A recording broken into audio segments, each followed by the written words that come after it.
So yesterday, if you tailed us, we had the two-leg. Oh, did you nail this? Two-leg no home run parlay. Milwaukee and Boston, and then Baltimore and Chicago. Okay, got to boost it up to about 29-1. So congrats for everyone that tailed. We're probably going back at it today. Whoa. And right now, we're looking at 3 games right now. Again, shout out to Kevin Roth, prop finder, does a fabulous job. Meteorologist, has been involved in the fantasy space here on the baseball side for a long time. Looking at a couple of situations right now and a couple of day games that we could target here with conditions.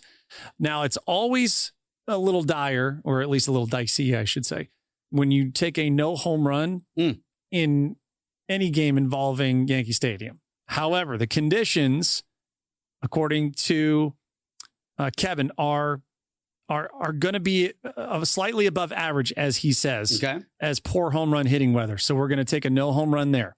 We're going to take a no home run at Target Field.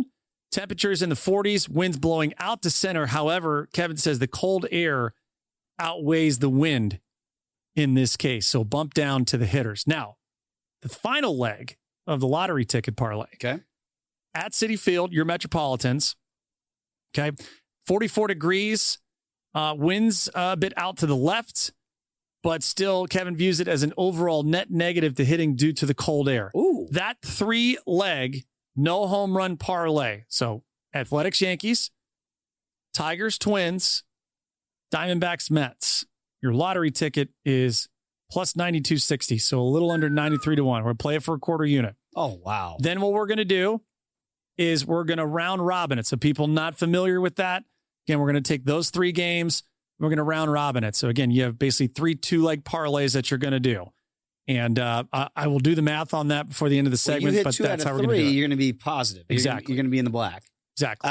And what a call by you yesterday. And by the way, I'm not going to say that this is going to be as trendy as the no run first inning, yes run first inning, but it does feel like people are catching on to what you're doing here, Jensen, because when you hit big tickets like this is the way a lot of bettors like to bet. Sure. Right? Pizza money bet.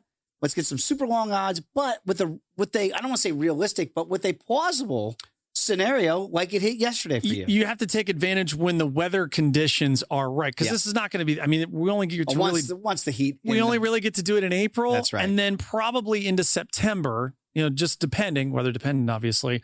That is going to be the play there. So what I like to do is just take a unit and I'll chop it up into 4 pieces. You play the lottery ticket that all 3 hit, and then round robin the 3 games that you feel good about. Love it. And again, when you get a big cash like this, that's kind of like the first round leader bet in a way in golf parlance, in that you're playing with house money now. Yep.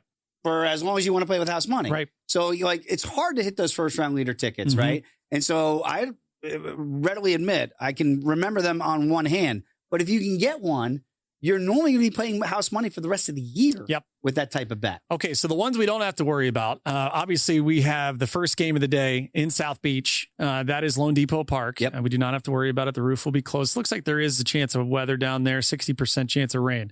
But we are looking at a potential over here, I believe. And I know Greg Peterson was on this with us earlier. So looking at Reds and Marlins, that's a 12:10 Eastern first pitch. That's Rhett Lauder, Max Meyer.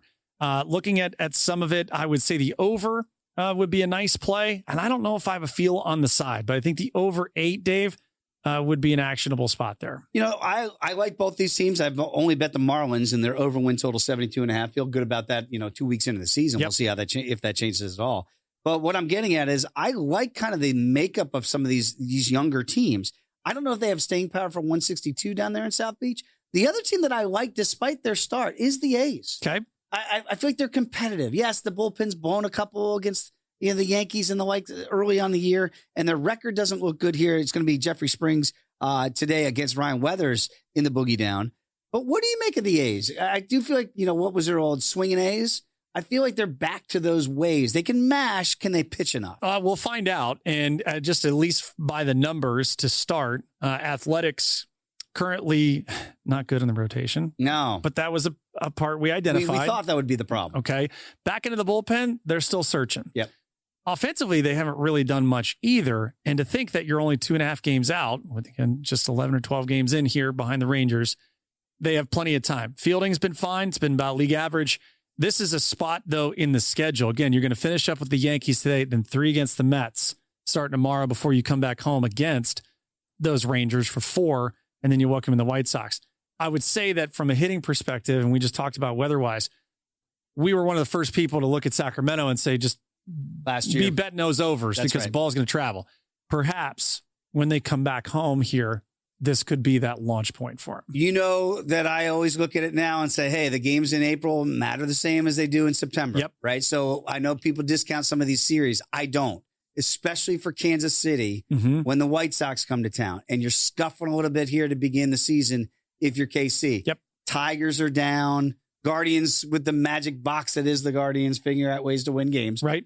Do you look at the series with Seth Lugo on the bump here against Anthony Key of the White Sox and go, this is the type of series we better try to get at least 2 out of 3 coming up here in the next couple of days? Yeah, absolutely. And credit where it's due, though. Will Venable's crew has provided some resistance thus far. Yep. You look at where the White Sox kind of rank, and it's not going to be great statistically anywhere, but they have kind of been a little bit of an issue. Just ask the Orioles. It was some nip and tuck games here through the end of that series. Okay, as we look at some of the data here for this game, I actually think the White Sox have a chance I think plus $1.55 seen in some places here. Don't know if I would go over, but that would be the lean, and just kind of wait and see when some lineups are. That's a 7:41 Eastern first pitch. And I think that would be the way to go. Just real quickly, I know people have been asking the last couple of days on this no home run. Yes. When you are looking to play these on DraftKings, select the specific game you want to do it for. Scroll over to the tab that says first of game, and it will give you first home run type, and you'll see no home run as an option there. So for people asking on social media, just to reinforce that. And it's a 4-game set, by the way, for the Royals this weekend against the White Sox. So, again, somebody like me that's got some tickets on KC, I'd love to see them get 3 out of 4, but maybe the numbers don't back them for individual plays here. Rockies and Padres, we talk about the Rockies being spunky at home, they get a sweep here of the Astros. Now they're going to go in the Road, take on Randy Vasquez and the Padres, who feel like they got their groove back a little bit in Beantown, and then carry that over to Pittsburgh a little bit here. Where are we in these two teams early in the year? That'd be the lean. Keep a good thing going if you're the Rockies right now. And it's the offense and it's the back end of the bullpen that's been really solid for them. So back into the bullpen, 2nd lowest walks per 9, 4th lowest whip. The Rockies right now, and I get it, you play your home games at Coors Field, you're going to be able to benefit from the launching pad. But they're 8th in homers and they're 9th in average. So it's sticking there. And so this 4-game set, Chase Dolander, who was originally ticketed for the bullpen, is now in the rotation. You mentioned Vasquez tonight. It'll be Walker Buehler for the Padres tomorrow. German Marquez, former Rocky, up against his former mates there on Saturday. And then Nick Pivetta. Tonight feels, and again, we'll wait for lineups to come out for anything really official. But I would say the bats are hot. Stick with them the way the Rockies have been going.